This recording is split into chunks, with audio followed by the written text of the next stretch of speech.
realmente tomarse el tiempo de venir en contacto con vos y que podamos disfrutar de su conocimiento y este conversatorio tan relevante para nosotros dentro del marco de actividades que durante todo el año hacemos. Muchas gracias. Para el Círculo de Periodistas es un honor estar junto a Ruta Balboa y presentar al amigo y vecino Jorge Mahfoud, reconocido mundialmente, sin lugar a dudas. El cuarto año que viene, para mí es el cuarto año que realizamos charlas, realmente, digamos, no sé, yo creo que ustedes vienen a escucharlo de él y no escuchamos nosotros ahora. Así que Jorge Mahfoud con ustedes. El barrio saludo, ¿no?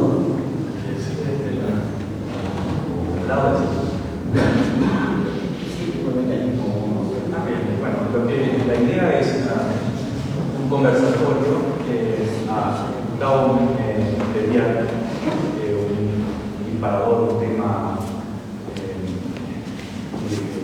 generara este inicio de la discusión, pero ustedes pueden cambiar un poco el tema para lo que quieran, incluso hasta temas personales, no muy personales, pero se estoy abierto a cualquier. ¿Se escucha bien? Sí. Entonces, el título que habíamos puesto era ese. Y los mitos sociales occidentales, modernos, como libertad, democracia. Entonces, más o menos podemos mirar en torno a eso y ustedes, cuando quieran salirse a otro tema, son bienvenidos. Entonces, no voy a tomar mucho tiempo, la idea es tomarnos 15 minutos y ya pasar a los comentarios y preguntas de ustedes. El concepto de Pax, me preguntaban a la radio y eso, que era un error, no. Pax obviamente en latino significa paz, pero es un libro léxico que hace una referencia claramente a una realidad hegemónica de un imperio que procede del concepto de Pax romano. Pero hay muchas Pax y todas tienen algo en común, que es la hegemonía de una potencia de un imperio.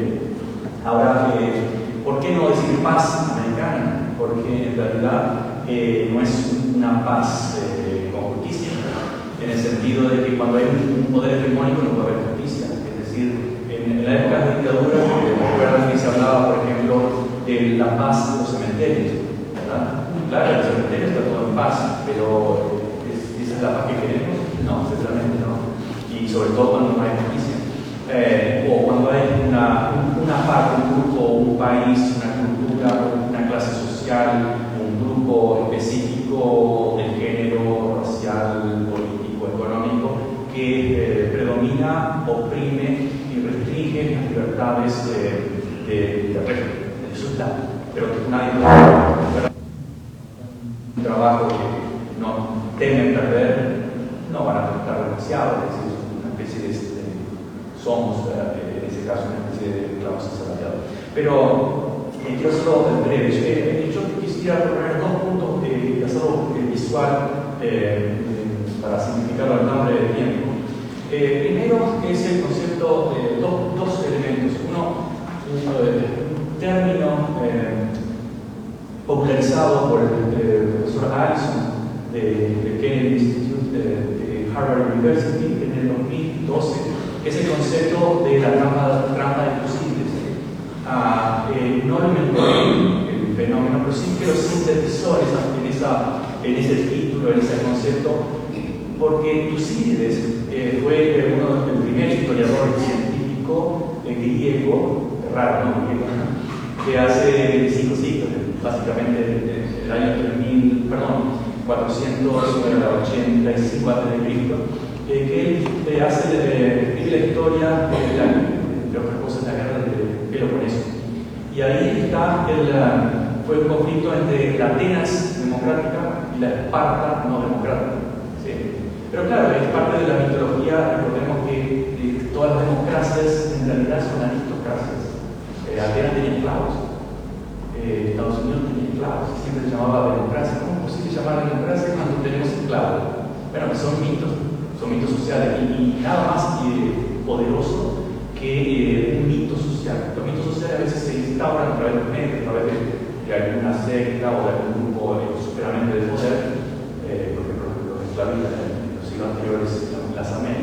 Y ahora el ministro, bueno, que ellos luchaban por la libertad. De hecho, lo decían explícitamente. La mejor forma de expandir la libertad es expandir la esclavitud. ¿Por qué? Porque los negros no son capaces de pensar, como en otro momento las mujeres no son capaces de pensar, es decir, siempre grupos subalternos, marginados. Y por lo tanto nosotros llevamos el orden, recuerdan el modo, el lema, la ley y el orden, que tanto se repite en las Unidas, etc. Eso es la ley que tiene. Bueno, la ley siempre es una expresión del poder. ¿No? Una ley no es una expresión de la justicia, es una expresión del poder. Claro, cuando hay una cierta democracia liberal o expresarse su voluntad a través de la política, del llegar a tener una ley que físicamente son las menos. En Estados Unidos casi no por eso. Pero en ese caso, claro, es el poder del pueblo que limita el poder de la élite. Y ahí sí podemos decir, bueno, el de abajo siempre va a luchar por la justicia. Y el de arriba puede negociar un poco de justicia narrativa o porque la masa, la oprimida cristiana, o por ejemplo los cristianos durante el fin del periodo llamado el Imperio Romano, o el Imperio Romano de los emperadores. Entonces, claro, hicieron demasiado cristianos y de ser perseguidos pasaron a ser oficializados por Constantino I, que había sido cuarto, que ahí es donde nace el cristianismo, ¿verdad? Y el catolicismo como religión. Pero eso, bueno, fue una forma de negociación, pero siempre la ley es la expresión del poder. Y si el poder está concentrado en el dinero, obviamente va a ser la expresión que beneficia esas élites. Entonces, voy a resumir porque también tendré que comentar una hora. Básicamente, lo que decía Tucídides, parte vendría a ser, si lo ponemos en términos de la Guerra Fría, Atenas sería occidente de las democracias liberales y Esparta sería, pongamos, por hacer la comparación, el bloque soviético, el bloque comunista, algo más centralizado, y la otra con elecciones, pero fácilmente podemos ver que es súper centralizado y vertical. Eso fue valor del PEC. Pero de todas formas, tenemos dos imperios, el ateniense bajando. Voy a explicar rápidamente y luego paso al segundo concepto que intento aportar. Es decir, tenemos un imperio que decae y otro imperio que va surgiendo, ¿verdad? En este punto hay muchos de esos elementos. Podemos hablar de muchos imperios, pero sería largo. Este sería el punto de gran conflicto. Algunas estadísticas históricas muestran que la mayor, como si analizamos más o menos 16 o 17 grandes imperios, la caída de esos imperios y el surgimiento del próximo en las mismas áreas, más o menos creo que algo así como 12 de esos casos terminaron en guerras. Y ese es lo que entendemos podría ocurrir y estaría ocurriendo en este momento con el bloque occidental encabezado por Estados Unidos y el bloque oriental encabezado por China.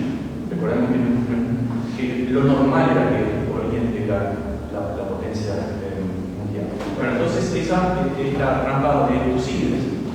Ahora yo quisiera introducir un segundo elemento en el cual estoy tratando de investigar hace un tiempo, que podría resumirlo en esta forma. Poder es igual a D por T, donde D podemos considerarlo, D sería la disidencia a ese poder, la diversidad, incluso podemos considerarlo la libertad de expresión. Y voy a poner varios ejemplos que todos siguen esa norma. Y T sería la tolerancia del poder a esa diversidad, a esa disidencia. ¿Sí? Y vamos a ver, por explico brevemente la forma y luego voy a algunos ejemplos y luego paso a ustedes. Repito, no tienen por qué tomar el tema, pero simplemente estoy partiendo de un punto de vista abstracto para luego ir a lo concreto. Como todos saben, en matemáticas, de espejo T me queda T. Vamos a hacer un prolijo, no sé si se ve de fondo. T, tolerancia de un sistema, de un imperio, etc. P, exacto, sobre D. Entonces, no sé si me están escuchando. repito, por si no se escuchó, el poder dominante está en relación de la disidencia y diversidad por la tolerancia. Ahora, la tolerancia es una forma de poder sobre disidencia. Si observamos esta fórmula, tenemos, por ejemplo, que aumenta la disidencia, es decir, la amenaza del poder, va a disminuir la tolerancia, por matemática, ¿verdad? Ahora, si yo no fijo la tolerancia, digo, es la misma tolerancia hace 10 años que ahora, sería el desafío al orden establecido. Desafío ideológico, desafío cultural, hasta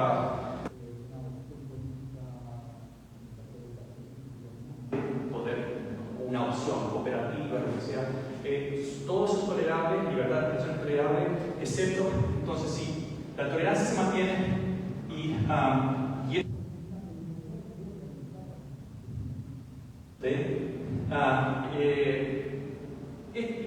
estas fórmulas podemos volver a hacer fórmulas, pero básicamente en términos concretos y más históricos y del presente, podemos ver, por ejemplo, y voy a ilustrarlo de alguna forma más reciente, en la era de la esclavitud en Estados Unidos, por ejemplo, Estados Unidos, como todos saben, se independizó de Gran Bretaña en 1776, su constitución, hay una guerra ahí y un quite de tierras de los indios, que por aquí esta revolución tenía como objetivo cruzar los Apalaches y darle parte de la tierra a los indios. No era tan idealista como se piensa, pero en la constitución de 1789 y luego en la primera enmienda de 1792, que es la libertad de expresión, ¿verdad? Todos los ciudadanos tienen derecho a libertad de expresión. Recuerdan, pide pico, nosotros el pueblo, ¿quién era el PIB? No eran los negros, no eran los indios, no eran los mexicanos, eran hombres blancos, ni siquiera eran mujeres. Entonces, porque ya de entrada tenemos la ley idealista, porque es parte del mismo, Jefferson y todos los demás padres fundadores eran muy, aparte de ser masones, como los libertadores de América Latina, eran muy admiraban la cultura francesa y bonita. Entonces, ¿por qué se da esa tolerancia tan extrema? Porque el poder no estaba en funcionamiento. Si yo tengo un poder dominante, voy a permitir la tolerancia, la libertad de expresión, disidencia. Cuando un siglo después el sur intenta separarse del norte para el sistema esclavista, en su constitución de 1861 lo pone de nuevo, la primera enmienda, es decir, todas las personas tienen derecho a expresarse libremente. ¿Pero por qué? Porque estaban seguros de que los negros no iban a leer ni iban a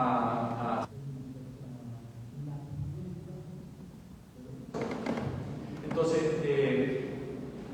cuando esa disidencia comienza a crecer y el poder no crece, se mantiene estable, la tolerancia comienza a disminuir. Otro ejemplo, el Imperio Británico. El Imperio Británico siempre se ufanó de su democracia, de su libertad, de su libre mercado, que nunca existió, obviamente, pues lo impuso todo lo que quiso a fuerza de cañón al rey. La libertad, el libre mercado se lo impuso a las colonias. No era algo que practicaban ellos, nunca lo practicaron. Estados Unidos nunca practicó el libre comercio como se lo pedía que las colonias lo practicaran. Tenemos el caso de Argentina, el fanatismo por el libre comercio o el comercio, el mercado resuelve todo. Eso no funciona en Inglaterra, no funciona en Estados Unidos, nunca ha funcionado. El gobierno de Estados Unidos es muy poderoso. Ahora, en Inglaterra hubo muchos intelectuales, profesores, que escribieron fuertes críticas al imperio. Hudson, por ejemplo, en 1902, escribió Imperialism hasta, es decir, el imperialismo. En Estados Unidos estaba Mark Twain, ¿recuerdan? El famoso escritor que fundó la Liga Anti-Imperialista, etc. Entonces alguien puede decir, estamos en democracia porque permitimos la disidencia. Permitimos la D. ¿Por qué? Porque el B es absoluto, casi absoluto. No tiene forma de ser cuestionado. Entonces, Entonces Inglaterra tenía un poder, y Estados Unidos también, pero en este caso Inglaterra tenía un poder militar, cultural, mediático, político tan avasallante que se daba el lujo de permitir disidencia al hecho que daba bien, ¿verdad? Bueno, nosotros permitimos, los otros son totalitarios, no permitan disidencia. Ahora, ¿por qué los otros no permitan la disidencia? Volvemos al fórmula, el poder es mucho más pequeño, ¿no? Y por lo tanto la disidencia es más pequeña, la tolerancia es más pequeña, ¿verdad? Para mantener esa ecuación. Otro ejemplo, y intento terminar rápidamente. En Estados Unidos, por ejemplo, ahora estaba leyendo de que en Luisiana se aprobó una ley en el estado de Luisiana en la cual obligan a las escuelas a colocar como los 10 mandamientos. Eso es una violación a la Constitución, al secularismo, a la laicidad de la Constitución. ¿Sí? Ahora, en los años 50, ¿recuerdan a Joseph MacArthur que perseguía a los homosexuales porque eran comunistas, o perseguían a las lesbianas, o perseguían a actores porque eran comunistas? Tenía una obsesión. ¿Por qué? Porque después que la Segunda Guerra Mundial termina, Stalin, que era el gran aliado de Washington y de Londres, de Roosevelt y de Churchill, automáticamente, sin que Stalin lo decidiera, pero de hecho Stalin le propuso negociaciones de paz varias veces, porque ya estaba agotado, el que puso los muertos fue Rusia, ¿verdad? Y derrotó básicamente al nazi. El D-Day o el día de Normandía vino mucho muy tarde. Stalin decía, hicimos acuerdo varias veces, ¿cuándo van a abrir un frente a Occidente? Y Truman, que no era presidente en los 1950, decía, vamos a esperar, vamos a ver si va ganando Hitler o si va ganando Stalin, que según la situación nosotros vamos a tomar posición. Bueno, pero automáticamente se convierte en el gran enemigo. Y acá hay un factor cultural, según mi perspectiva. El mundo anglosajón, si vemos desde el siglo XVI en adelante, no aceptaba competencia. ¿Sí? La competencia siempre fue destruida, a pesar de la retórica decía libre competencia. No, la competencia es el enemigo. Si surge un segundo polo, la Unión Soviética, China ahora, ya es enemigo automático. ¿Por qué China es el enemigo? Si bien podemos asociarnos con China, tener buenas relaciones, pensar diferente, en una sociedad diferente, carajo, tienen derecho a hacer lo que quieran con su cultura, con su país. ¿Por qué imponerlo? No, es el enemigo. ¿Por qué? Porque no hay lugar para vos en esa mentalidad. Entonces, durante el macartismo, el comunismo apareció como una paranoia en Estados Unidos. Entonces, el poder se sentía débil, la P se sentía débil, más pequeño. Por lo tanto, la tolerancia también se reduce. La P se achica, se siente la disidencia como que está aumentando. Por ejemplo, en la guerra de Vietnam aparecían muchos estadounidenses contra el imperialismo, contra la guerra de Vietnam. Entonces, la tolerancia disminuye. Termino acá. Por ejemplo, recientemente, hace unos pocos años, estuvimos viendo en Florida con el gobernador Ron DeSantis, en Texas también, prohibición de libros, especialmente en las escuelas. Porque, es decir, es todo fantástico la libertad de expresión, pero cuando se siente que el poder se está cuestionando, es decir, está bajando su nivel, la ley disminuye, es decir, ya no aceptamos tan fácilmente la diversidad y la tolerancia disminuye. Entonces, de la gran libertad pasa. Siempre hemos dicho hace años, los libertarios llegan a poder, repitiendo mi vista por la libertad, y lo primero que hacen es empezar a prohibir. Se prohibieron decir gay incluso en las escuelas, pero no existen. Se prohibió decir, se prohibió el libro que todo estaba comentando. Se impone ahora, igual que en la época de McCarthy, había crucifijos en las escuelas. Los mandamientos. Ahora los mandamientos, exacto. Eso está contra la Constitución y no es un juicio religioso, porque cada uno la religión es algo privado.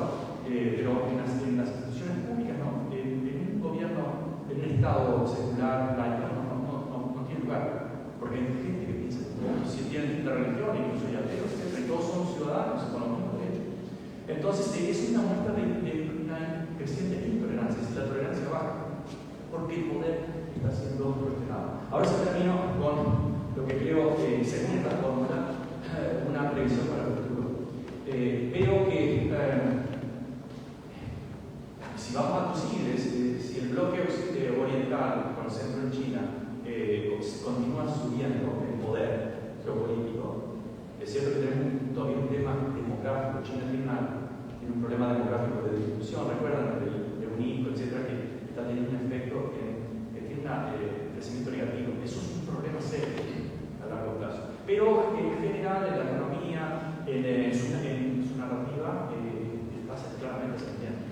bloque occidental está disminuyendo por muchas razones que podríamos hablar. Entonces, repito, esa sería la trampa imposible. Si vamos a la forma que intento desarrollar, el pronóstico sería, a medida, luego de pasar el punto crítico, conflictivo, si realmente Oriente se posiciona como el poder, que en el pasado fue el mundo no occidental, anglosajón, ese bloque va a aumentar su nivel de tolerancia a la disidencia, no importa si es comunista o lo que sea.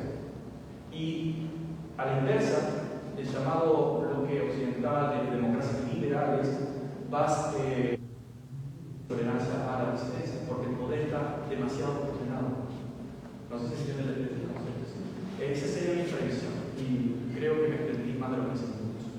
Entonces, ahora pasaríamos a lo que prometimos. Bueno, las preguntas que hacer para los compañeros sobre el micrófono. El micrófono, no, capaz que con cambio es muy difícil, ¿no?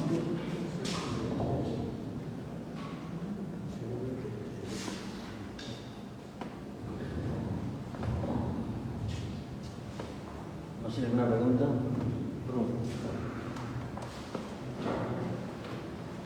Hola, Carlos. Bueno, dale. A propósito de la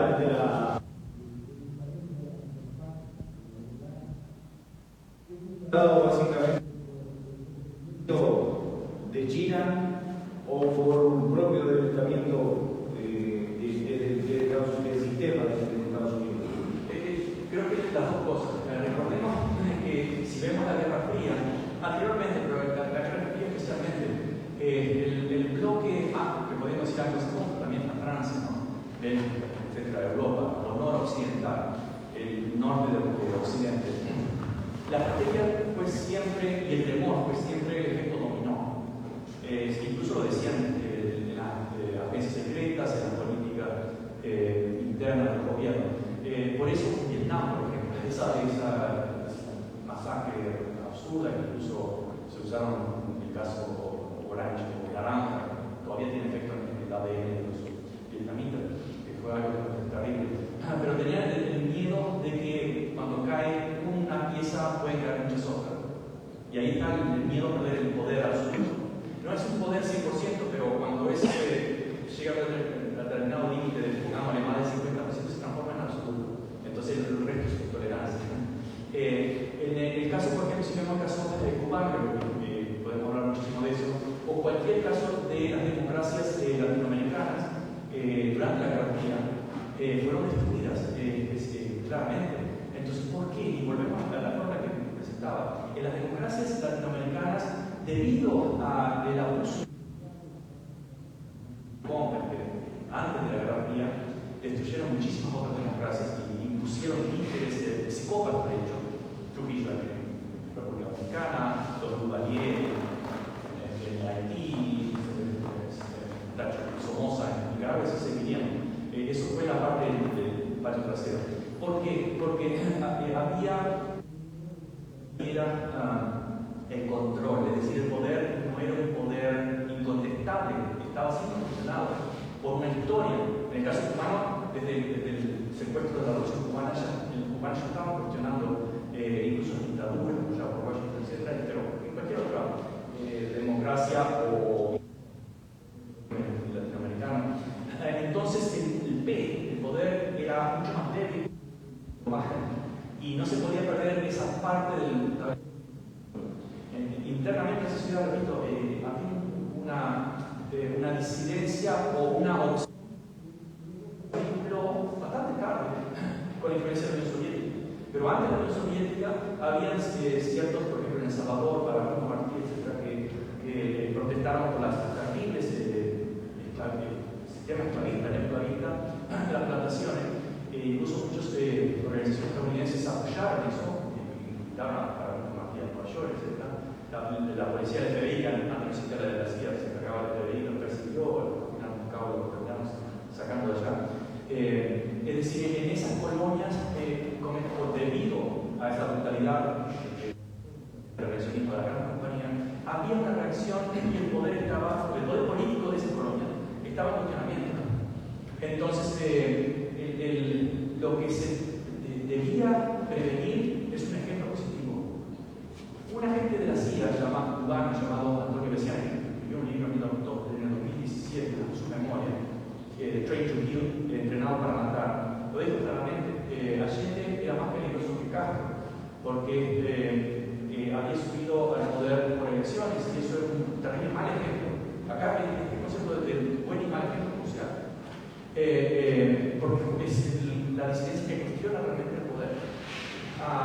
Y los bloqueos en gran medida tienen ese objetivo, es decir, destruir una economía como Cuba, Venezuela, etcétera, bloquear, cortar el crédito, etcétera, de una forma brutal. Hay economistas estadounidenses que han calculado por 40.000 muertos en Venezuela muy recientemente, debido al corte de créditos, debido al bloqueo del retiro del oro venezolano de los bancos de Londres, fue una orden de Washington, etcétera, etcétera. Entonces el tema es bloquea, destruye la economía, crea inestabilidad y preséntalo como mal ejemplo. ¿Ven? Nunca funciona esto. ¿Cómo puede funcionar si tenemos una superpotencia permanentemente acusándolo? Entonces, y acá con China. ¿Cuál es el gran peligro de China? No solamente su propio mérito económico, que no empiezan hace 30. Yo estuve en los años 90 y era muy pobre todo, pero recuerdo que había unos ingenieros de Ghana, Gabón, que decían, bueno, esto está cambiando muy rápidamente y sí que cambió rápidamente. Pero en realidad, esos cambios que proceden de la época de Mao Zedong, de hecho, después de la terrible hambruna del 58-62, que no fue intencional, fue una quijotada de Mao Zedong de industrializar, ¿verdad? De mover a la gente del campo a la industria.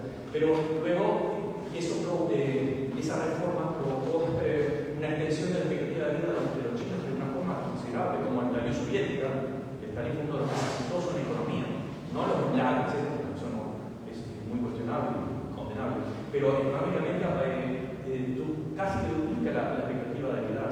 Stalin, repito, dictador, nada, democracia liberal, lo mismo hace Mao Zedong. Es decir, esos cambios ya comenzaron antes. Obviamente la Unión Soviética se suicida después, pero China continuó. Y más recientemente es el mal ejemplo que se convierte en buen ejemplo. Y eso tiene un impacto no solamente en las neocolonias, por algo de esa reacción tan miserable en Argentina, de las grandes corporaciones, etc., de no perder el punto estratégico argentino fundamental. Pero China aparece como el ejemplo exitoso del malo. Entonces, hay una caída de la narrativa. Lo mismo ustedes pueden ver en el caso de Palestina. Hay un quiebre brutal de la narrativa hegemónica de quién son los buenos y quién son los malos. Bueno, hablamos de un lugar, el tercer curso, terrible, sería Taiwán.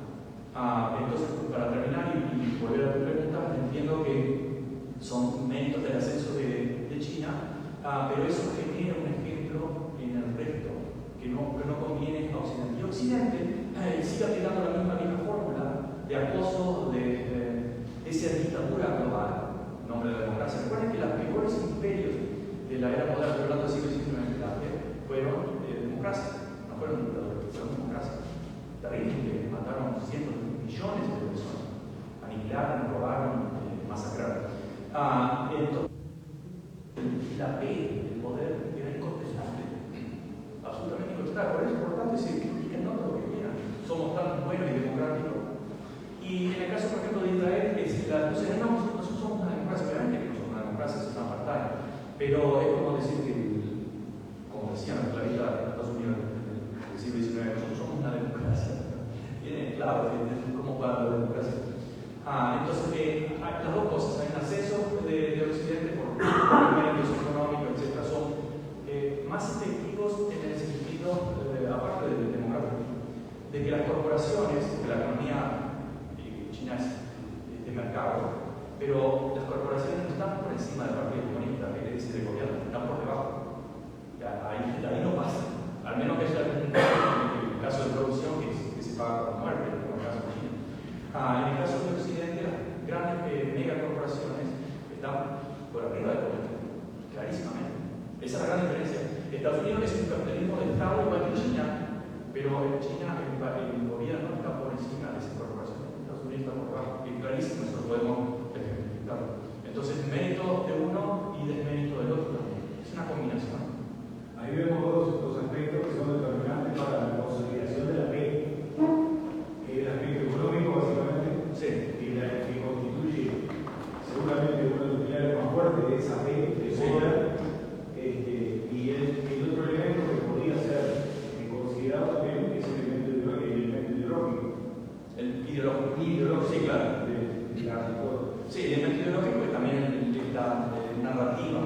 Cuando el poder impone una narrativa. En este momento, ¿verdad? Es decir, si yo voto en Estados Unidos, no tengo derecho a bombardear Congo.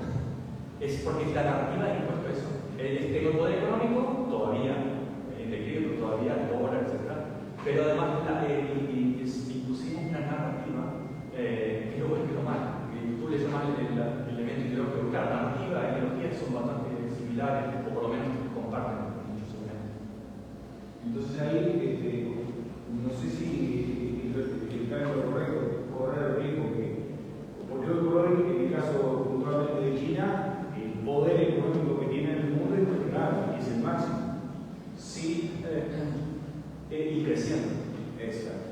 Además, China, a mí me mucho más, pero se va a convertir en un imperio circular, que probablemente sea un destino.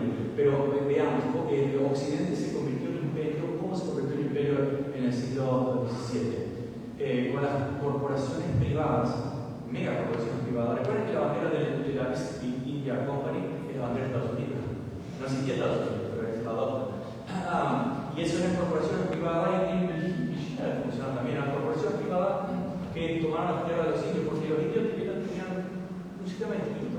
Ellos tienen, no son dueños de la tierra, ¿por qué? Porque consideran la propiedad comunal. Nosotros entendemos que la propiedad es privada, la tierra no. Entonces, como ellos no tienen propiedad privada, la tierra no nos pertenece a eso, porque nosotros vamos y la tomamos. Ahora, ¿cómo se consolidan los imperios del capitalismo y los imperios occidentales? Destruyendo primero India y Bangladesh, que eran las mayores economías junto con China de la época, por los siglos, ¿verdad? Y abortando la revolución industrial, liquidando la economía, prohibiéndoles exportar en el libre mercado. Recuerden que el libre mercado era mucho más libre antes del capitalismo, incluso más libre que hoy.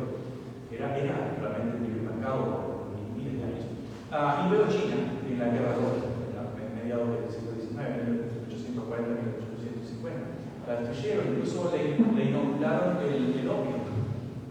¿Recuerdan? Inglaterra inventó Hong Kong porque China decía: nosotros no nos interesa comprarle nada, pero ustedes están desesperados por nuestros productos, según la población inglesa. Entonces, ¿qué hacen los ingleses? Le ponen una barrera arancelaria que no tiene nada que ver, proteccionista, y le obligan a China a comprarle los productos, le inoculan el opio y China le vende el té, que es metafórico, ¿no? Té para despertar a los ingleses, opio para dormir a China.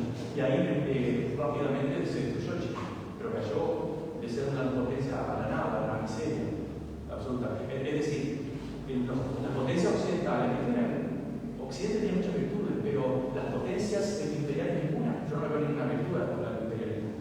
Es siempre injusto, es siempre brutal.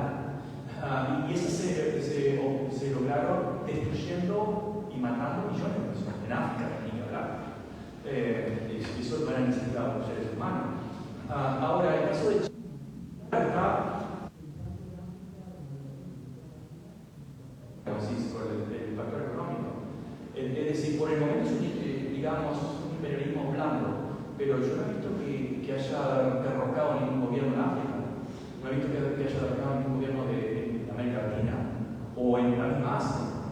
Eso es la tradición, siempre fue la tradición de Occidente, de las grandes democracias de Occidente, bonitas, civilizadas, en la lucha por la libertad, como Superman, pero poniendo dictaduras, masacrando y robando. Y no dejando de desarrollar, porque el desarrollo, los pobres significa mano de obra más cara. Lo que queremos es mano de obra barata que beneficiaba la oligarquía criolla, por ejemplo, con América Latina, que estaba en conexión con los imperiales de Europa y Estados Unidos. La lógica era clarísima. Entonces no había interés de desarrollar esa gente, y además los no importaba, eran animales.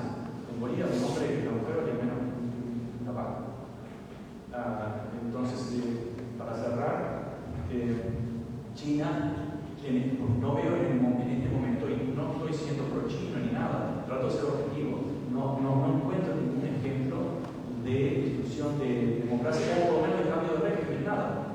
Pero sí una gran influencia, no.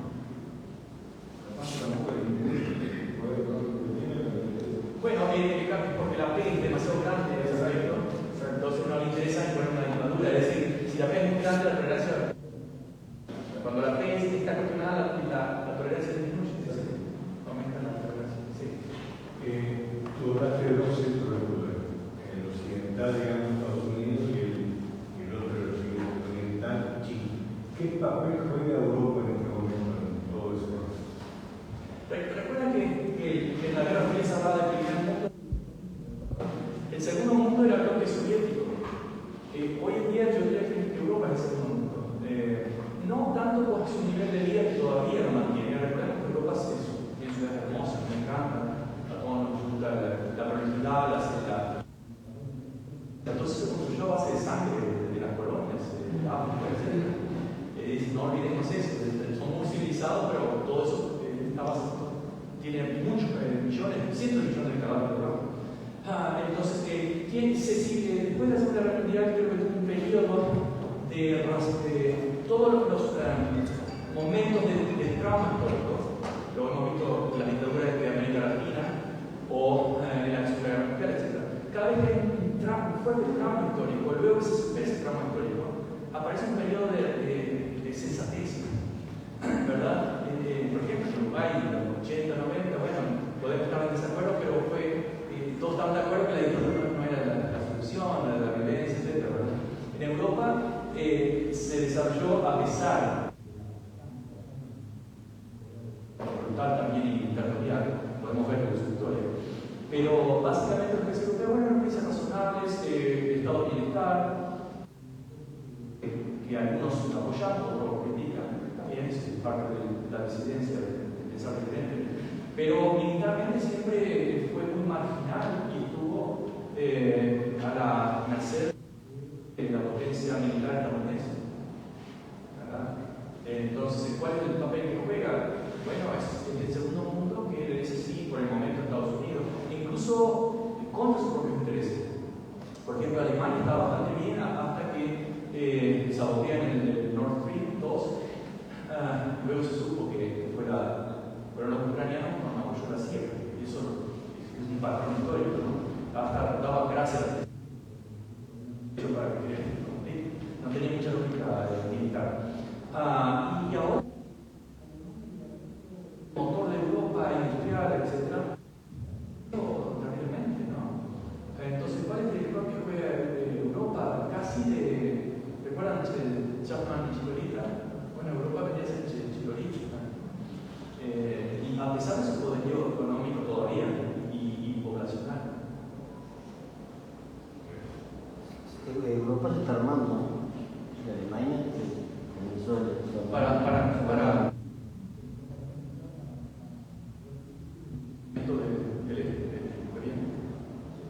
en esta reunión que hubo de la paz hace pocos días, que se excluyó a la Unión Soviética y a Ucrania, a Rusia, perdón.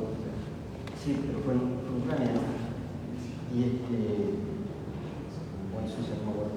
Pero ahí se cuestiona de que Europa participó y en vez de hablar de paz, se habló de armamento. Sí. Y el comunicado que sacaron no participó no lo firmó ni Brasil, ni México, ni India. Sí, pero lo que integran el BRICS. Sí, pero es lo que comentamos y lo había advertido el presidente estadounidense y general de la militar que ese cabo. Ya hablamos de esto en 1961, cuando él se retira, termina su término en 1961, él advierte del mayor peligro de la democracia que era el conflicto militar. En esa época era importante, pero ahora es varias veces más importante y además está privatizado. Yo escribí varias veces, incluso veía los anuncios de las grandes compañías productoras de armamento, incluso Boeing, Martin, etc. Y son capitales brutales, porque además muchos sin crearlo, por ejemplo los países deudores, ustedes, o los que pagamos impuestos en Estados Unidos, o incluso la jubilación, no tenemos el control de dónde se invierte, porque todo lo que es capital se invierte. con la mujer. ¿Sí?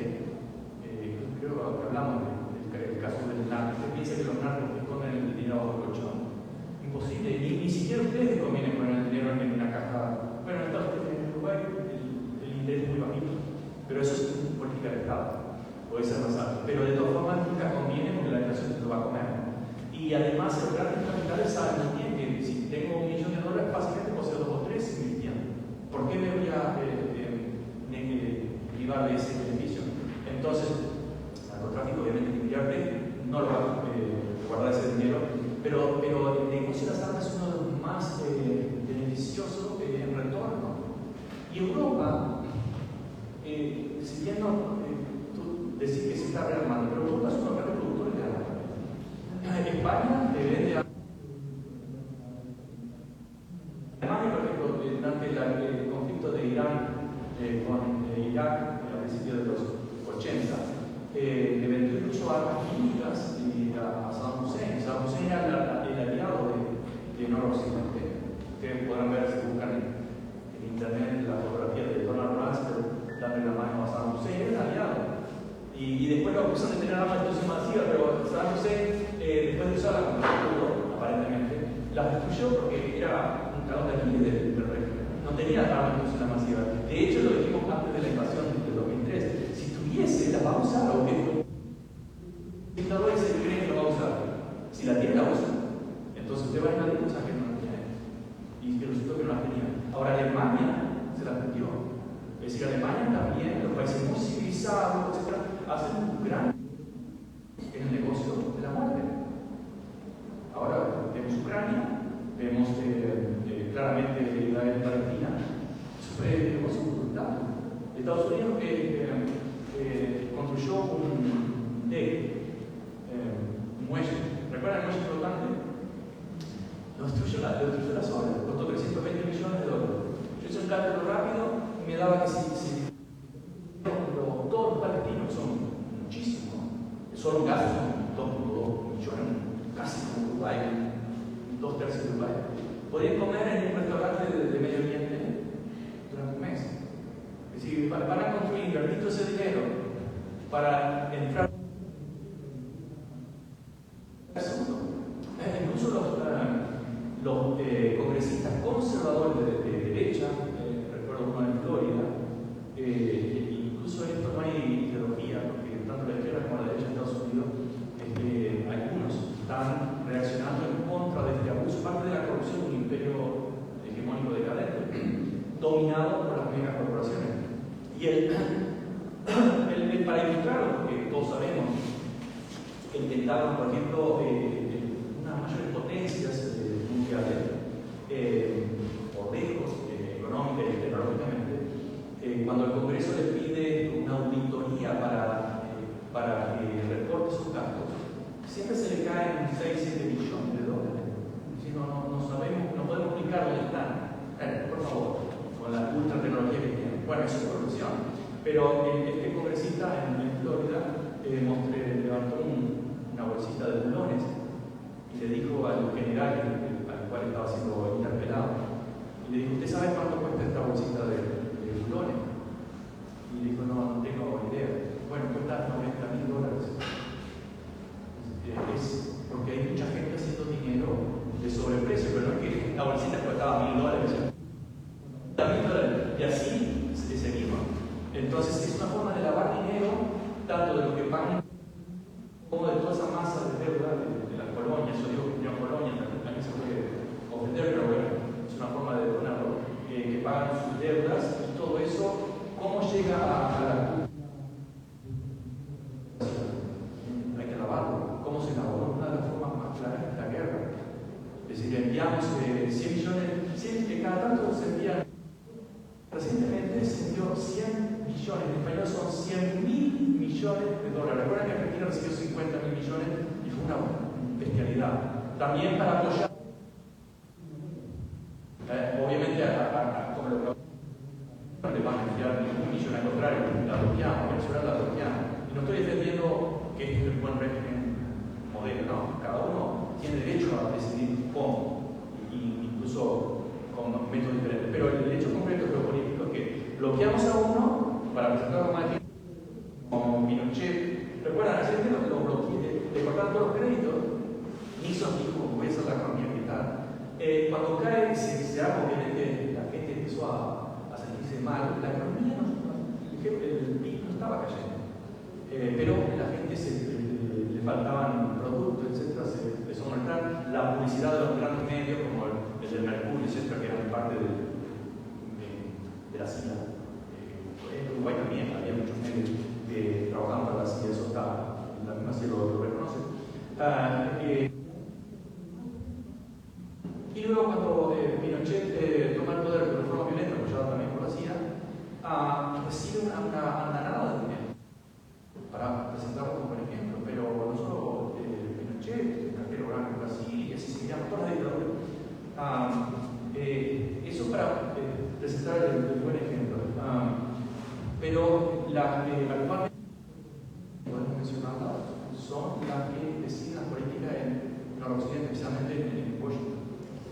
Recientemente dicen que el narcotráfico está invirtiendo mucho en distintos, pero una de ellas es la carga de armamentistas. Sí. Y creo que eso es muy peligroso. ¿Por quién lo controla? Bueno, que inviertan.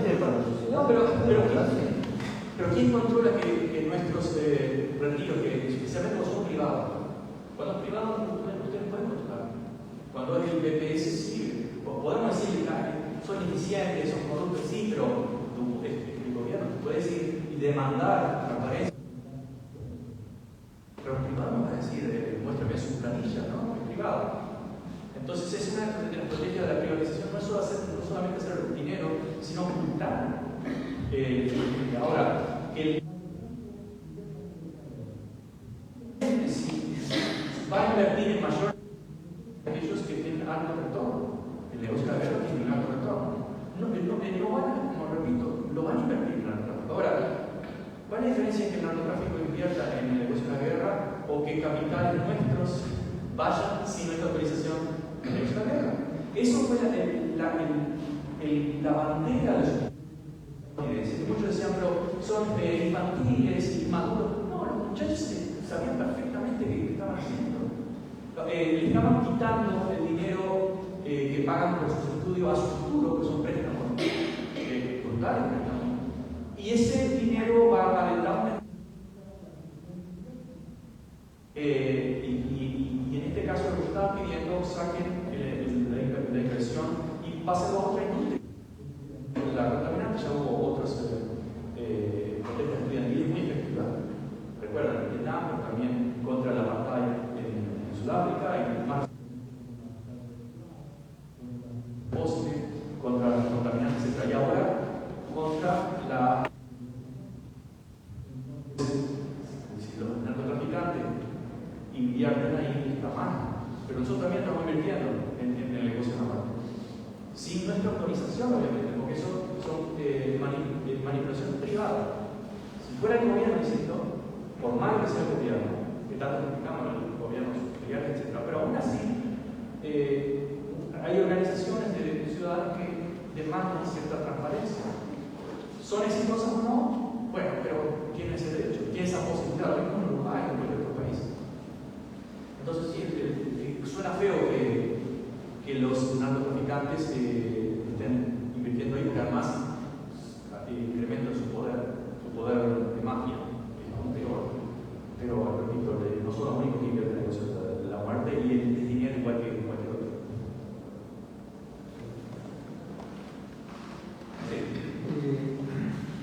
Yo de lo que estoy escuchando me estoy dando cuenta de que nos enteramos de muchas cosas, a veces podemos influir en algunas cosas, pero de acuerdo a la primera ecuación, el poder siempre aumenta, porque si aumenta la disidencia, aumenta el poder. Si aumenta la tolerancia, aumenta el poder. El poder es el que maneja aquello que conviene. Si hay mucha manifestación a nivel legislativo, no sé, como guerra de Vietnam, bueno, paramos la guerra de Vietnam. Entonces el poder siempre aumenta, independientemente de lo que hagamos nosotros. Es cierto, la guerra de Vietnam, toda esa disidencia creó una reacción del gobierno que puso más millones de dólares en la prensa para evangelizar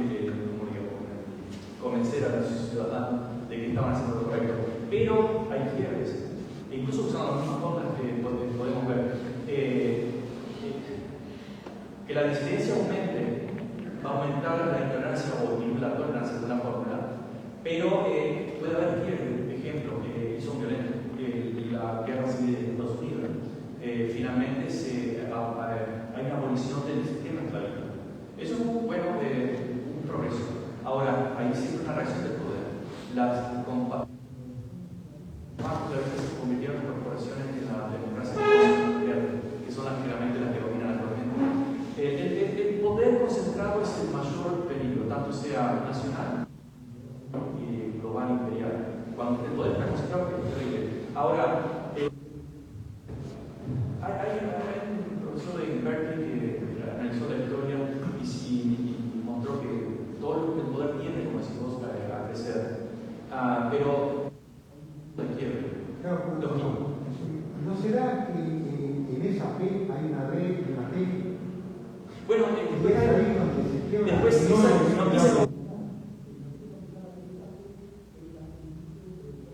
una de la elite concentrada y una popular.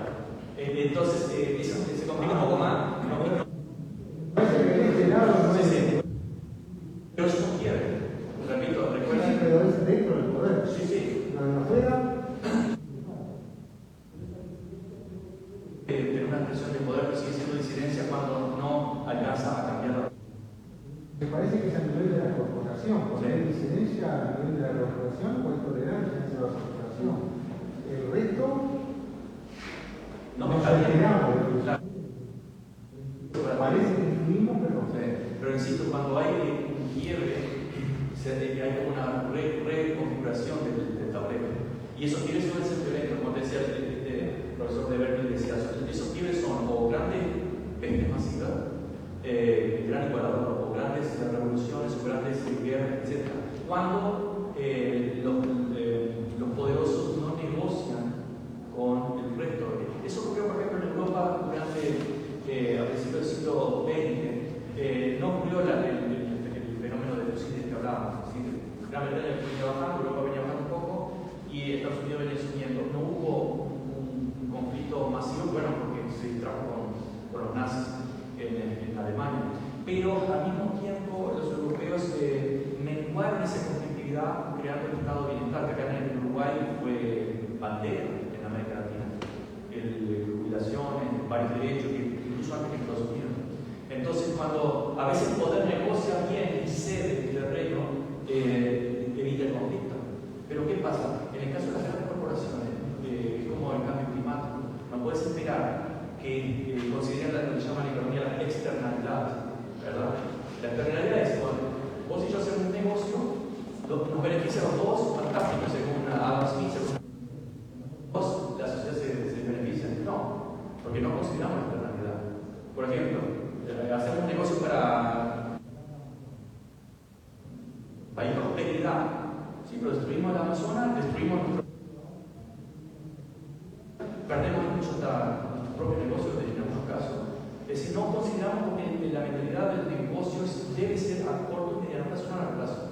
¿Quién puede tener una perspectiva a largo plazo? Bueno, una gran institución realmente son los estados, que tienen políticas que dicen, bueno, vamos a perder cierto dinero invirtiendo en algo que sabemos que, o pensamos que en 30 o 40 años va a salvarnos una catástrofe.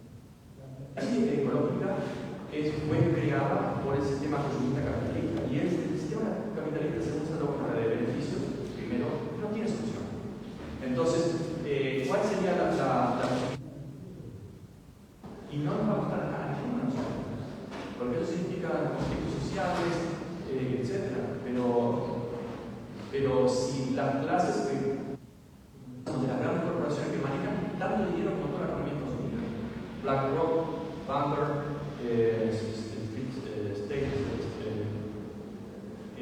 manejan más o menos unos 25, en inglés es trillion, pero en español sería 25 billones de dólares. Son como 10 Brasil, compañías privadas. Ahora, ¿cómo le decimos a los ciudadanos del mundo, o incluso a los estadounidenses, que muchos están muy molestos con esa situación, y y a veces se expresan de una forma visceral, yendo a la extrema derecha, con Europa, etc. Pero esa no es la solución a ese problema. ¿Cómo le decimos a ganar poder? Señores, dejen de ganar tanto porque el mundo estamos destruyendo todo el planeta, la sociedad, y estamos empobreciendo las sociedades más ricas como Estados Unidos y Europa. Se están empobreciendo. Es lo mismo. Sí, pero eso es una aspiradora. Todo humano tiene un periodo de vida. Eso sí es bien. Sí, no, pero además que son un poco No, pero bien, el futuro no les interesa. no les interesa. Incluso en algunos casos son tan patológicos porque la generación es una patología. También la psicología debería estudiar una patología, ¿no? Algunos, por ejemplo, Warren está invirtiendo, tiene como 80 años, está invirtiendo dinero para tener un retorno a 30 años. Y explica que esto es excelente negocio, y va, pero ya está lógico. Claro, está probablemente. ¿Cuánto va a recoger ese dinero?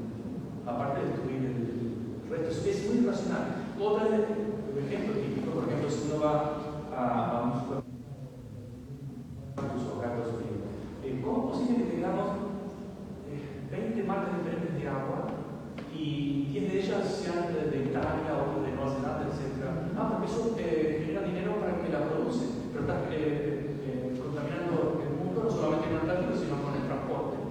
Y es agua. Claro que es un carísima, bueno, caja $30, pero es más irracional que eso no puede hablar. Entonces eso no tiene arreglo, porque dentro de la lógica eso genera beneficio para el que hace el negocio. Y está bien, y no estoy hablando de negocios pequeños, porque Además, no tiene que ver con esa... si pudieran pensar, ¿para qué quieren esa plata? No tienen vida para gastarla. No tiene sentido. Bueno, pero es que cómo funciona. ¿Qué pasa? Eso no tiene solución. Sí. Y por eso el tema del quiebre. Hay algunas posibles salidas que una podría decir, bueno, es un modelo donde el Estado cierto liderazgo en la organización de la sociedad. No sabemos si mixto o sí. Pero el Estado, ¿qué es? ¿Quién es el Estado? Bueno, no, cada país tiene que...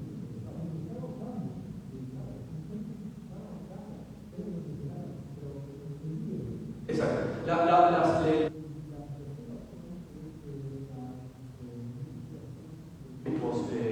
ejemplo, en Estados Unidos está surgiendo distintos tipos de cooperativas en varios lugares, pero cooperativas uno puede ser medio utópica y uno dice, esto no puede funcionar. Por ejemplo, yo he visto una que existen como hoteles muy bien puestos, ¿no? Y la gente está ahí unos días cuando puede, y si no tiene, no paga y se va. Y se organiza comunalmente, incluso para producir comida orgánica, etc. Y toma lo que necesita. ¿Eso no es parte de la tolerancia del poder? Sí, claro, pero ahora Aumenta. cuando el poder comienza a reaccionar con la gran enfermedad se carga, sin duda. El poder se siente como explicaba en la época de la esclavitud, etc. En ese caso todavía es tolerante porque resuelve el problema. Hay la crisis económica que todos sabemos del modelo de capital de Marx, cíclico. Cada vez que ocurre esa crisis, pero además son cíclicas más frecuentemente en el capitalismo financiero. Recuerdan que la economía durante el capitalismo se separa las finanzas se separan de la economía. Y actualmente el grado de abstracción es tan grande que los capitalistas manejan símbolos. Y decir que más dinero hace que invierte acá, allá, etc. Pero no hay un sentido de producción. Y cuando ocurren esas crisis, como ocurrió en el 2008 en Estados Unidos, en todos varios lados, esos sistemas incluso no molestan porque solucionan el problema. Gente que está en situación extrema. Es cierto que el Estado de Estados Unidos todavía es muy fuerte, mucho más socialista que en América Central, por ejemplo. Todavía es muy fuerte y cubre para cubre desempleo, etc. Pero ese tipo de organizaciones, sí, esas organizaciones como una vez también cumplen una función de, bueno, discusión, un problema. El poder no le molesta, al contrario, le sirve. ¿Alguien más? ¿Otra pregunta? Sí.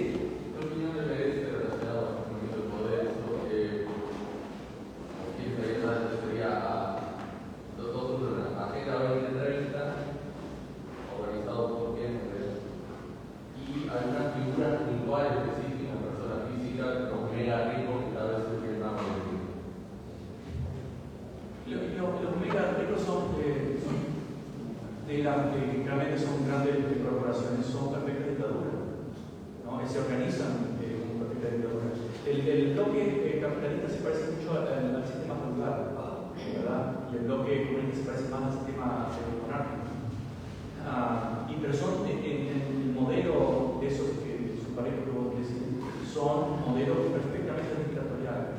Los trabajadores no tienen cero posibilidad de intervenir, no tienen voz, no tienen voto, aceptan y ¿cuál es su libertad? Bueno, si no te gusta te vas porque hay otro, pero primero que con ese riesgo conseguir tu trabajo. Si lo conseguís vas a estar en la situación, no vas a tener voz en tu voto. Ese es un tema también que hemos hablado mucho antes. Existe una disminución del poder y sin duda tiene que revertir eso. Es decir, desde la gran empresa, estoy hablando de mega corporación, no existe, porque la pequeña empresa, donde el patrón, el dueño, conoce al empleado, es una dinámica bastante distinta. Pero cuando estamos hablando de la superempresa, que nadie sabe quién está arriba, procesos capitales, etc., es una dictadura perfecta y además oscura, totalmente hermética.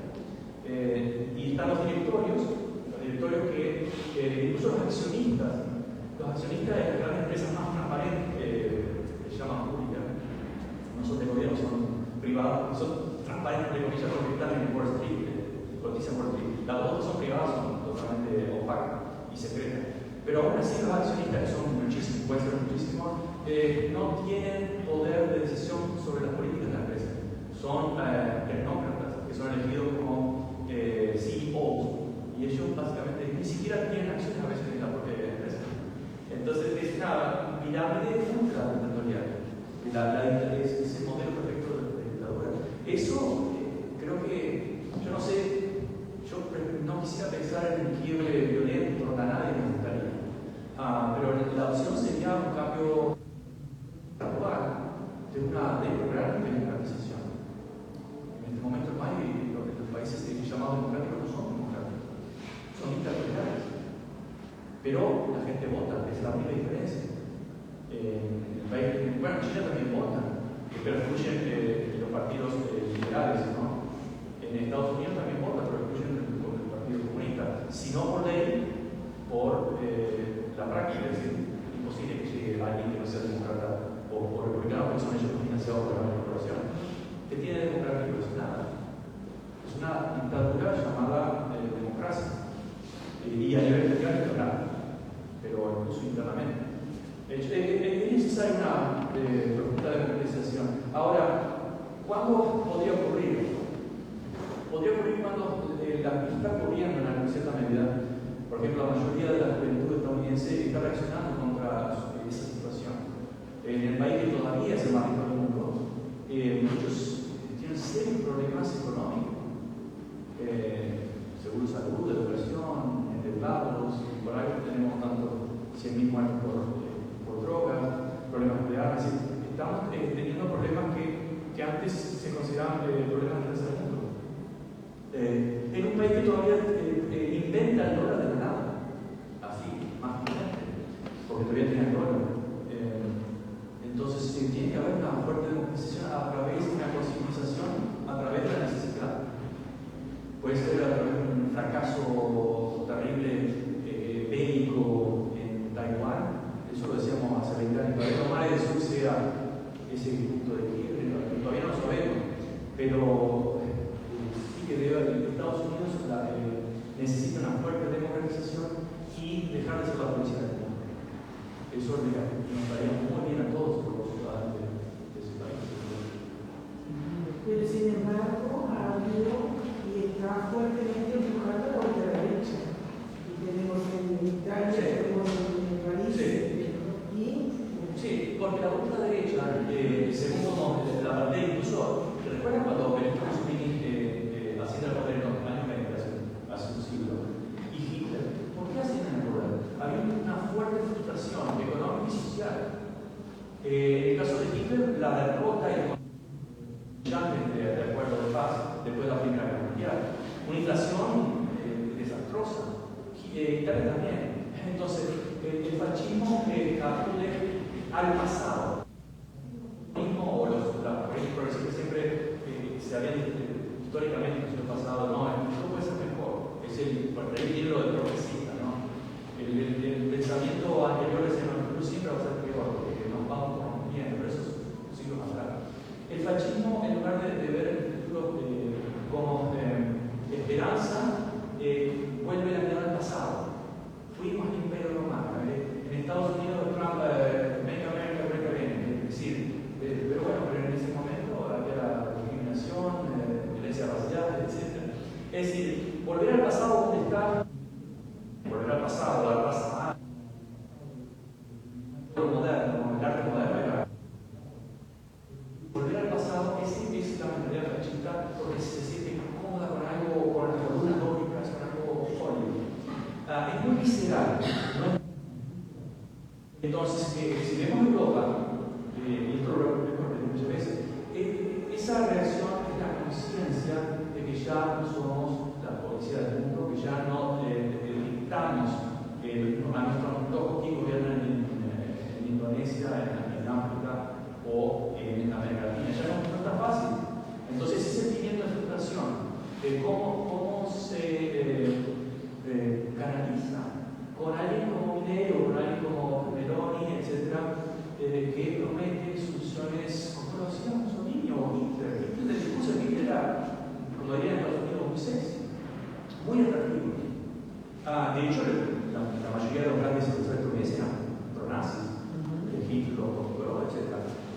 Hasta la Segunda Guerra Mundial, hasta mediados de la Segunda Guerra Mundial. Es muy atractivo la solución de aquel líder fuerte que va a romper todo y a eliminar todo, etc.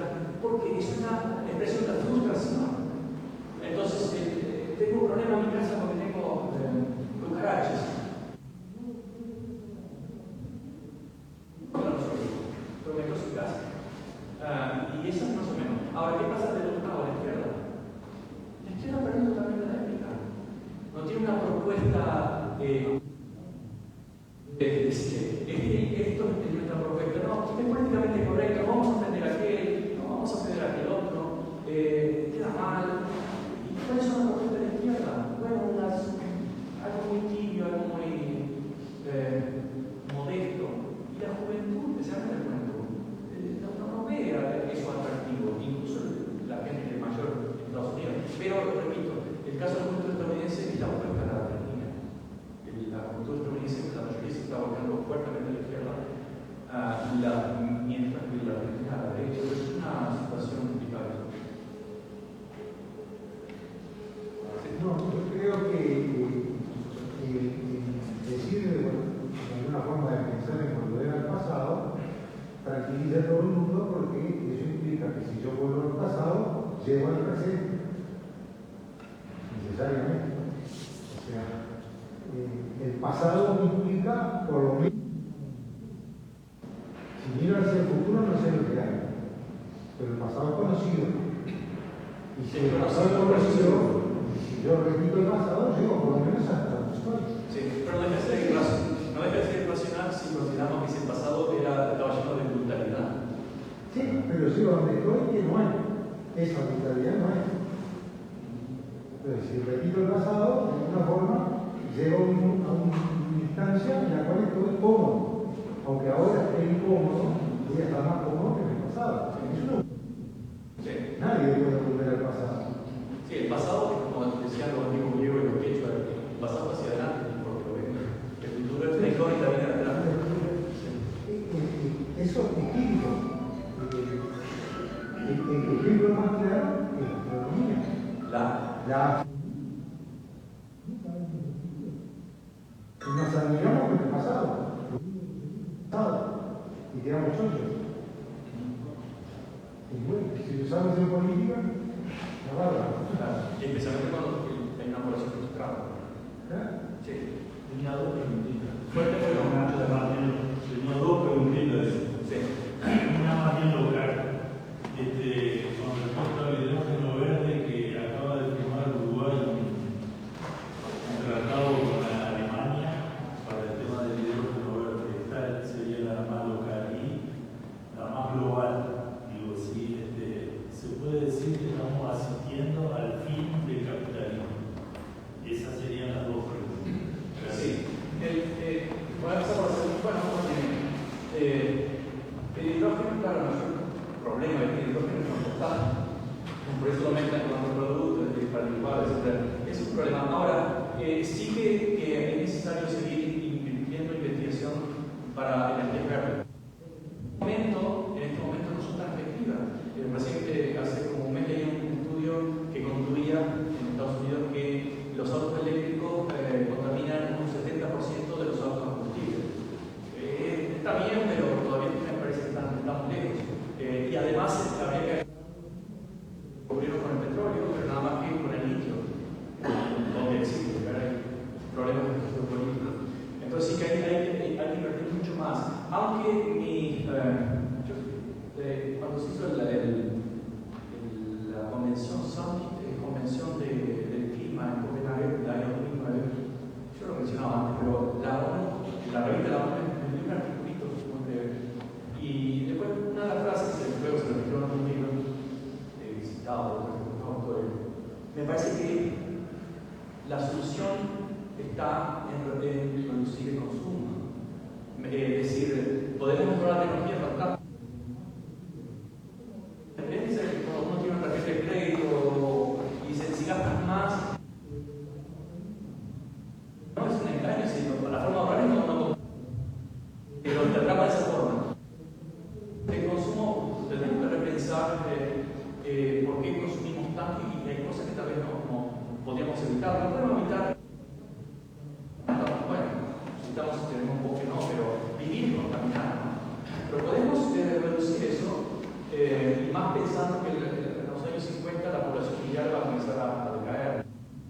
Ahí podría haber cierta esperanza, pero tal vez habrá otros problemas con crisis económica. Ahora, el tema del capitalismo. El capitalismo se basa en el crecimiento perpetuo. Ustedes ven que, por ejemplo, en cualquier país, cuando alguien dice, bueno, el país creció un 1%, bueno, si es Estados Unidos, no está muy bien, pero si es un país más pequeño es horrible, ¿no? En africano tiene que ser un 7%. Pero en cualquier momento que el PBI, el crecimiento se estanca, no, vamos a perder trabajos, la gente va a estar en la calle, la economía va a caer, tenemos que estimular más el consumo. Es decir, el bienestar, o no llamo el bienestar, la sobrevivencia de los trabajadores está basado en la depredación permanente. Entonces el sistema está funcionando. El concepto de PBI, o GDP en inglés, fue inventado durante los años 30 en Estados Unidos para medir la política socialista de Roosevelt, de hecho le decían comunista, porque él sale de la gran crisis de la orgía capitalista de los años 20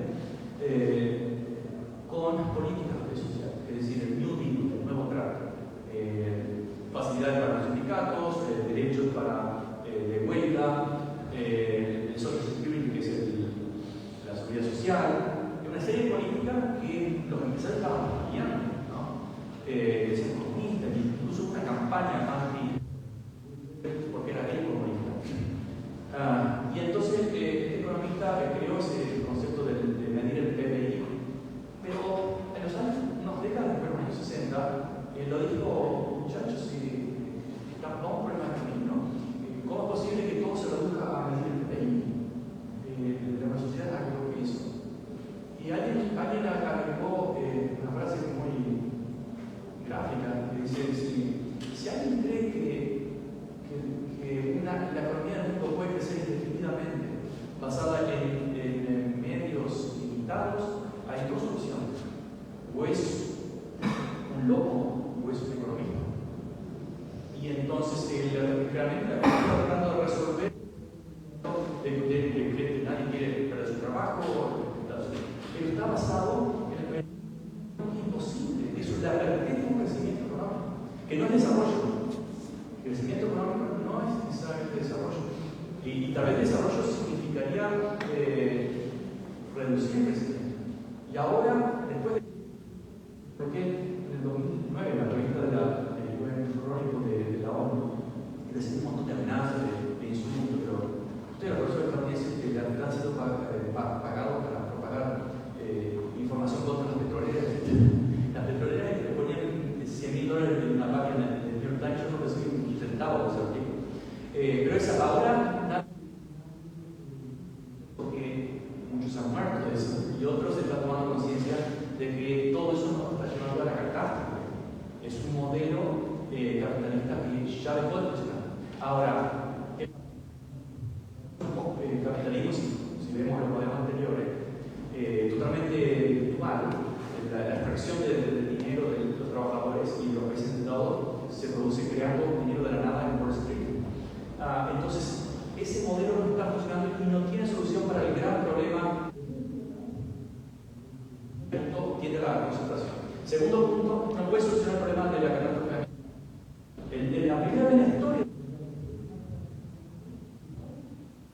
y el sistema no tiene solución. Entonces, cuando uno ve que un sistema está dirigiéndose ese fin o del sistema o de la especie humana. Ahora, hay un claro para racionalizar la institución como el Estado o mucho más participativas, menos consumistas. Recuerden incluso la crisis del 2008 de Estados Unidos, salió la crisis pagando a los ciudadanos que sus autos y compraron un nuevo. Es decir, salimos de la crisis destruyendo autos que acaban hoy perfectamente eran nuevos. No tan nuevos como los que se supone que debían ser. Además le ponían un producto en el motor que se convertía en una especie de vidrio y los pistones no podían arreglar eso. Una vez que recibían el dinero te ponían el producto ahí. Es decir, una economía basada en la destrucción. ¿Por qué? Porque en el pasado eso no era el problema. ¿Por qué? Porque teníamos las colonias. Y íbamos a al Congo, 10 millones de congoleños, le sacamos todo el cobre.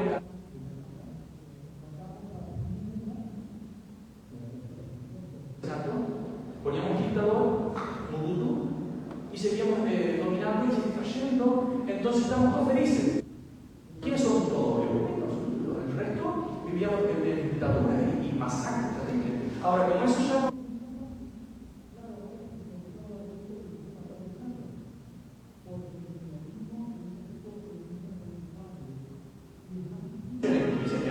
antes no, nadie sabía que los niños morían como animales. Ahora sí. Entonces, y termino acá.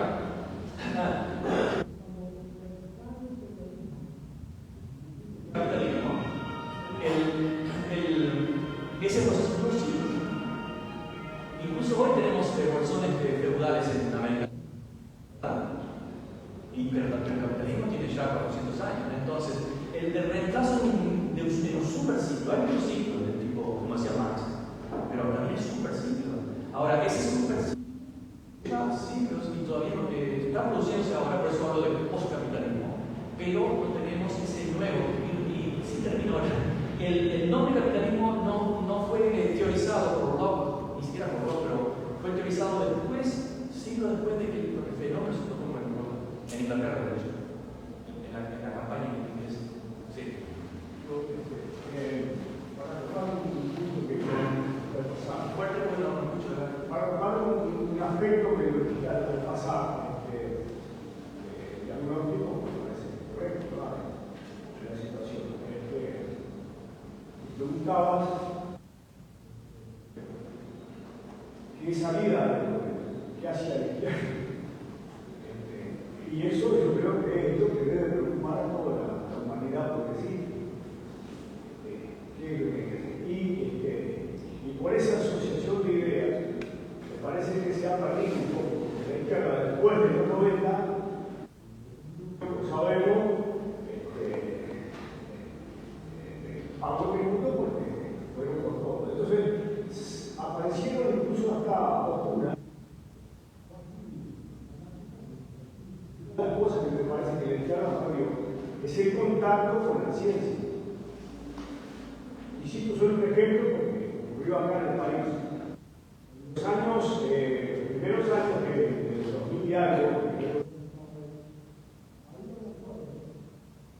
de todos los partidos políticos, todavía no se había cambiado la matriz. Había un acuerdo de impulsar la generación nuclear, generación eléctrica. Entonces, todo estaba más o menos.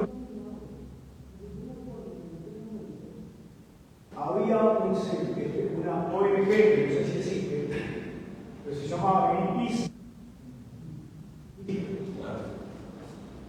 Que no vuelvo a aparecer. No, pero recuerdo que se ocupaba especialmente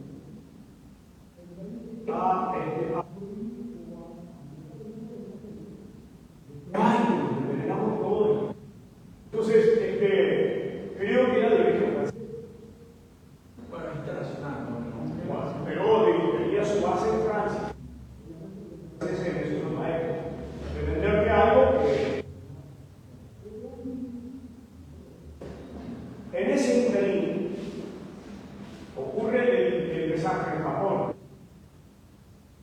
llama, se echó todo para acá.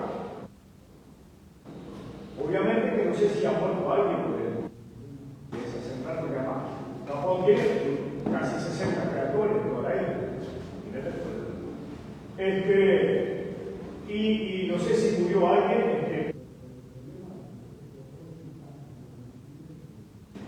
pero la mayoría terremotos.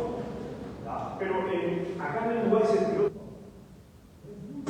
que justo, como siempre me interesaron esos temas, me metí en el temario y además a pocos kilómetros de Nueva Palmira, del otro lado, dos reactores nucleares, Escucha uno y hoy creo que ya está en el 3 y el 4. Y después, al lado de Carlos Paz, porque además estaban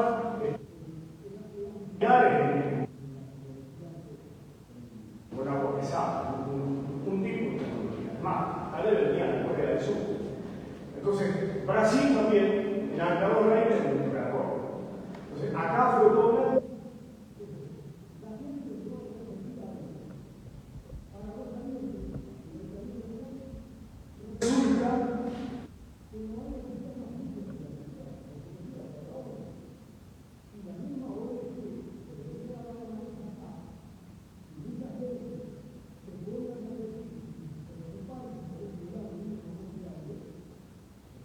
Y la progresa que lo poner. Y sin embargo, Francia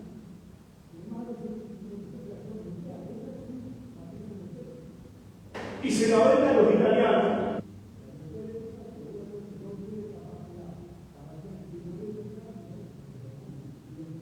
Entonces digo, hay su paradoja.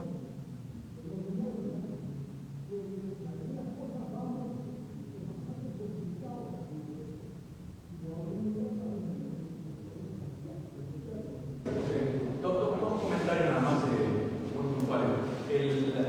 Los franceses, claro, envían toda su basura nuclear al resto del mundo, ¿no? Y eso dura siglos. Así como la Estados Unidos, también a África, que son montañas de basura. Los pobres que pagan el contrato, ¿no? Y además, si bien, obviamente, como el caso del cobalto, ¿no? que está extraído en Congo, el famoso Congo, por esclavos, y muchos son niños. Les pagan $5 o $6, pero a veces ni eso. Y son niños que tienen que hacer minería abierta, que está prohibida en el Estado, y no pueden ir a las escuelas, muchos se mueren de enfermedades por esa contaminación. Y además están parte de tu teléfono, el cobalto de litio, ¿no? Y otra vez, tenemos esclavos en África, no solo que producen el chocolate, más vino, sino también parte de nuestros celulares, y benefician a super compañías, no solamente a Apple en Estados Unidos, sino a Samsung o a China. Es una cosa, la energía nuclear es tan limpia cuando mandamos toda la basura.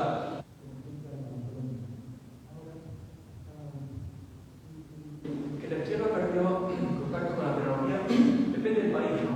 Lo que yo diría es que el capitalismo, diferente de lo que siempre se dice, nunca inventó nada.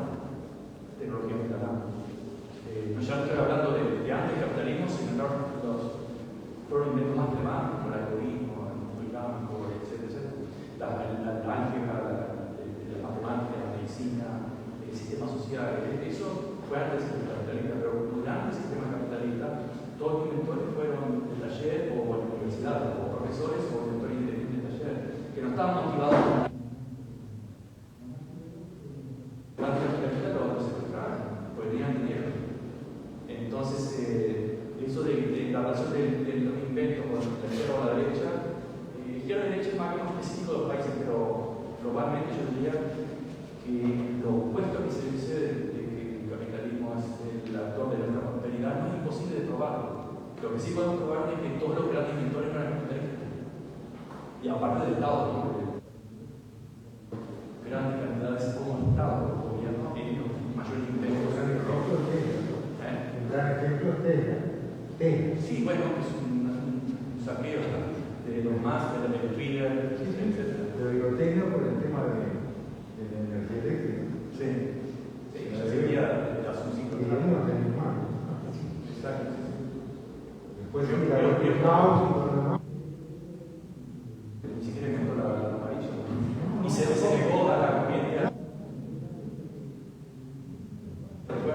Puso un elefante para probar lo que era bien.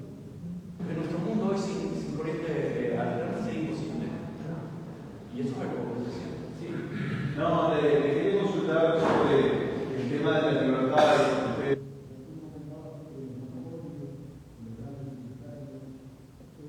Si vamos a un camino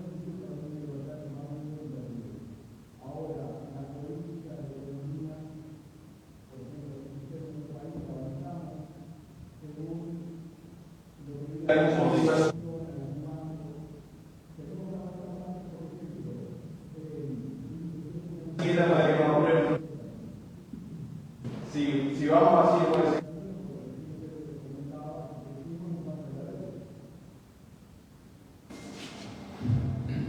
el problema es, como decíamos, que si vemos año tras año, década tras década, estamos viendo una fuerte la continuación de la acumulación de capitales en menos manos. Eso ya de por sí tiene una traducción en la acumulación de los medios, la acumulación de la narrativa, etc. Pero con la novedad del nuevo polo oriental que está contraponiendo eso. Y eso debería formar para un gran conflicto. Y bueno, de hecho ya lo tenemos, ¿no? Eso es gran conflicto. La democratización tendría que empezar primero revertiendo ese proceso de acumulación. Como decía él, es muy difícil. Pero desde el punto de vista lógico, no existe. Por ejemplo, en cuanto a la prosperidad, si en este grupo de personas todos tienen un trabajo y a uno le va bien, mejor el grupo en general aumenta su prosperidad, ¿verdad? Pero desde el punto de vista no es suma cero, pero la democracia es un suma cero. Es decir, cuanto más poder tiene un grupo, menos tiene el otro. Es decir, yo tengo en la democracia un poder económico, político, porque la economía sin política no existe. Es decir, el poder económico dona a los políticos aprueban leyes que les sirven a eso, y eso está probadísimo, claro. Es decir, cuanto más poder tiene un grupo, menos tiene el otro. Entonces, si hablamos de libertad, ¿de qué estamos hablando? La libertad del esclavista, que tienen todo el poder en el siglo XIX, esa era la libertad que ellos decían que promovía la libertad de ellos. ¿Verdad? Es una libertad concentrada, una libertad elitista. Pero después viene con un concepto iluminista de la ilustración, que es todos somos iguales, cosa que no existía ese concepto antes. El concepto de la libertad era definitivo, pero y hay distintas formas de libertad. El concepto de libertad, pero el de la igualdad no es nuevo, tiene unos pocos siglos.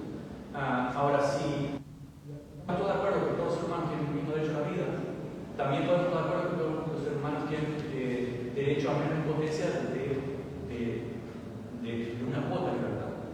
Entonces, ¿qué es una democracia sino que todos los habitantes tengan una cuota de libertad? Ahora, si un grupo tiene un 50% de la libertad y el 99% tiene el otro 50% de esa democracia está en cuestión. Entonces, ¿qué es una real democracia? De poder. ¿Cuál es la distribución de poder? Un equilibrio socioeconómico, de ingresos, de posibilidades de hacer negocio, más o menos equitativo, ¿no? Que una mega empresa, un inversor, que tienen mega sindicatos. Mientras dicen que los sindicatos son malos, pero ellos son un sindicato, un oligopolio, se ponen de acuerdo entre ellos. La gran compañía, por ejemplo, los directorios están enfundados en 3, 4, 5. Entonces, cuando tenemos una decisión de una empresa, también están pensando en la otra. Incluso aunque fueran contrarios. ¿Quién tiene su democrático? Nada. Entonces, es imposible primero tener una real democracia con una hiperconcentración del poder, dinero, poder de las finanzas, poder de la política. Y segundo, es imposible tener una democracia decente sin transparencia. Pero por naturaleza, la empresa, mega empresa privada, no digo el requisito, no digo una pymes, que tiene que rendir cuenta del fisco, todo el mundo más o menos económico, algunos será corrupto, lavar dinero del narcotráfico, todo eso es ilegal. Pero más opaco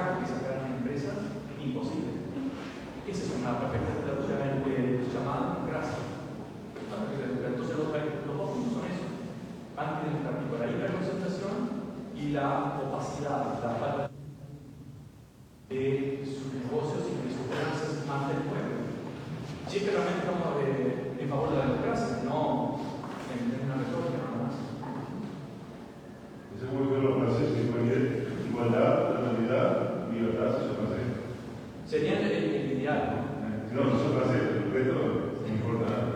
Pero pocas veces se cumplió eso. Sí, pero era, si son franceses, la igualdad, la humanidad y libertad, el resto, es un principio básico, claro. Pero para todos, no para unos pocos. Hay que recordar que Francia tenía muchas colonias donde masacró a Argelia, etc. ¿Qué libertad y igualdad de fraternidad para ellos? No para sus colonias. ¿Qué libertad tenían masacrados en toda Indochina? ¿Verdad? Sí. ¿Y algún comentario breve sobre el ingreso básico universal? Bueno, sí, hablamos de eso. Yo entiendo de que primero es importante eso, el ingreso básico universal. ¿Por qué? Primero, porque todos los inventos, ya dijimos, no fueron creaciones de los capitalistas, ni siquiera de los más. Amazon, Facebook, etc. Todo eso fue inventado mucho antes de ellos. Lo que ellos inventaron fue un negocio para acaparar y monopolizar personas en el bolsillo y decirles qué pensar, o robarle información, etc. Ellos simplemente secuestraron ese progreso. Entonces, ¿qué hacemos cuando la tecnológico? Vamos a seguir permitiendo de que se concentre otra vez en aquellos que pueden comprarlo y acumular todo. Amazon, que es efectivo, es lo más rápido.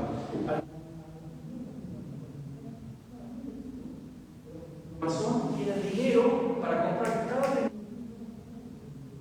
que se metan o en las universidades o en otro lugar.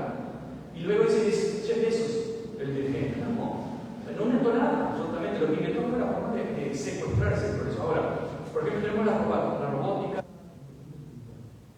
que es artificial como todo, como internet, como la radio, todo, no surgió de un proyecto privado. De hecho, era una organización, digamos, comunal. Luego, Microsoft y otros lo fueron comprando, con millones de dólares cuando funcionó, lo compraron. Lo secuestraron, lo hicieron cerrado. La open source o las fuentes abiertas son más democráticas porque la gente que lo sabe tienen acceso a los códigos de la raíz. En ese caso, Microsoft no solamente nos espía, porque está dentro del chip, el backdoor, ¿no? Nos espía el gobierno, ya sabemos, por Edward Snowden, el filtrado de 2013, pero también nos espían las empresas privadas. ¿Sí? Y encima, ni siquiera puedes armar, porque cuando es el fabricante, vos compras, en teoría, no en teoría, en la práctica, el servicio. Si lo abrís para y si ellos lo supieran, pueden incluso meter preso.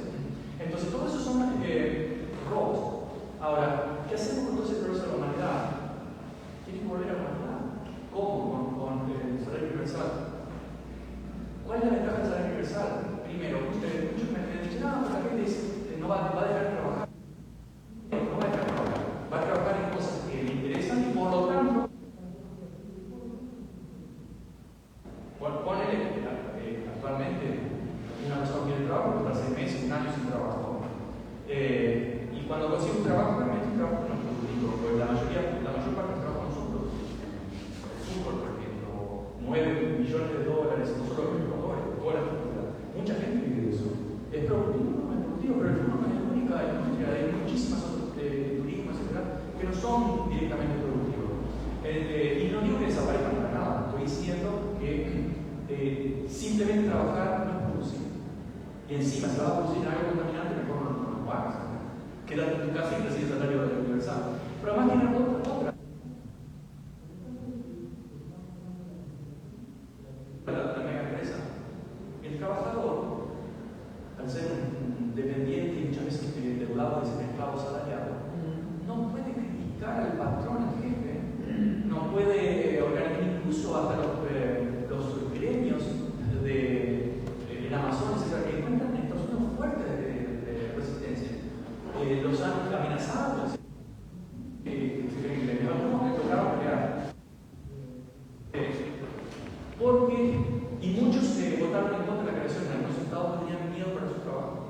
Es decir, sos un esclavo asalariado porque... Primer punto. Segundo punto, al no poder ser empresa, terminás pensando correctamente. Es decir, en favor del poder. Si tenemos un salario básico,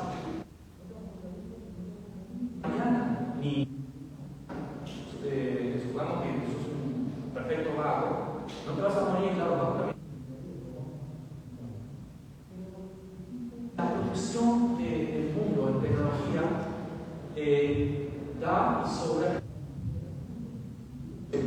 consideremos la gran cantidad de capital que se mueve es la destrucción, no solo una economía de destrucción como hablábamos, sino la guerra.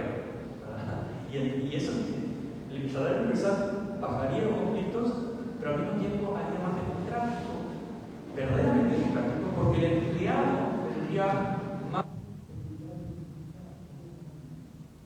Está mal aquí en mi trabajo, pienso que no, hoy no se puede ver muchas megas empresas, una ovejita productiva, es producir. Y si criticas, bueno, alguien que tiene una ideología que no se quiere destruir el mundo, etc. Entonces, el salario universal es una fuente no de redistribución de lo que creó la humanidad desde hace miles de años hasta la fecha, sino que además es una de las herramientas de la humanidad y el otro punto, bajar la conflictividad, porque la producción a través de la guerra y la destrucción ya no serían tan beneficiosas. Además podrías elegir dónde poner tu retiro, y si no tenés retiro no importa, podrías salir universal. Entonces, ¿dónde van a sacar las papas? Las países se llaman papas, en otros países son privados. ¿Dónde van a sacar ese dinero para invertir en la guerra? Si vos estás resistiendo toda esa estructura tecnológica, robotización, inteligencia artificial, un mínimo, que después, bueno, todos los humanos queremos hacer cosas, ¿verdad? Queremos crear cosas, o algunos quieren tener más dinero, es legítimo. Bueno, a partir de ese mínimo se dedican libremente a otra cosa, a inventar, a crear, a vivir. Vaya excentricidad que es vivir.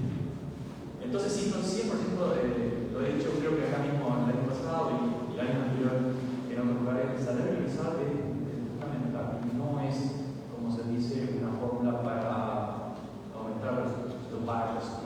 Además, han notado que los pinches y vagos son siempre los pobres, ¿no? Pero los ricos son pinches y vagos. A veces son todos trabajadores, ¿no? A pesar de que la tienen bastante más básica. El año que viene te contamos cómo estamos.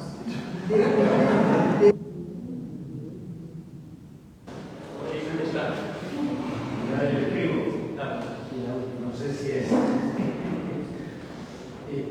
un pantallazo sobre la situación de la guerra de Rusia en Ucrania, principalmente sobre la base de que se supone que las guerras generan venta de armas, que es una gran ganancia. Sí, ahora, ¿cómo Ucrania va a pagar esa parte? Está fundida, no tiene nada. ¿Cómo que? Está fundida, no tiene una riqueza. Bien. Si Rusia se queda con la parte que le alrededor, Rusia está fundida. Ucrania. ¿Qué decís? No, quiero saber cómo hace que Rusia está fundida.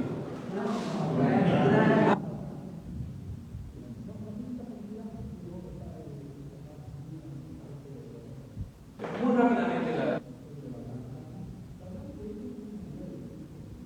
y muchos de sus manos derechas generales fueron los jefes de la OTAN después de la guerra, en el 60, 70, ya escribimos sobre eso.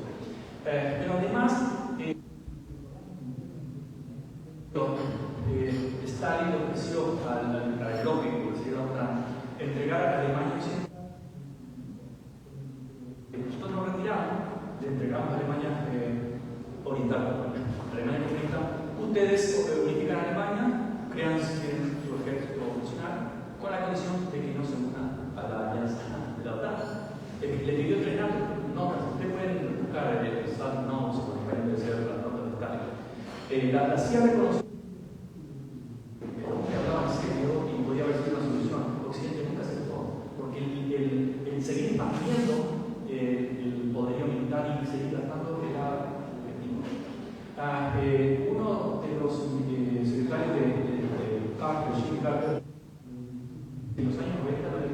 escribió, de hecho, obviamente cartas de los años 70. En los años 90, después que la Unión Soviética se suicida, escribió y dijo, en el año 1994, nuestro próximo paso es seguir expandiendo la OTAN y el último miembro va a ser Ucrania.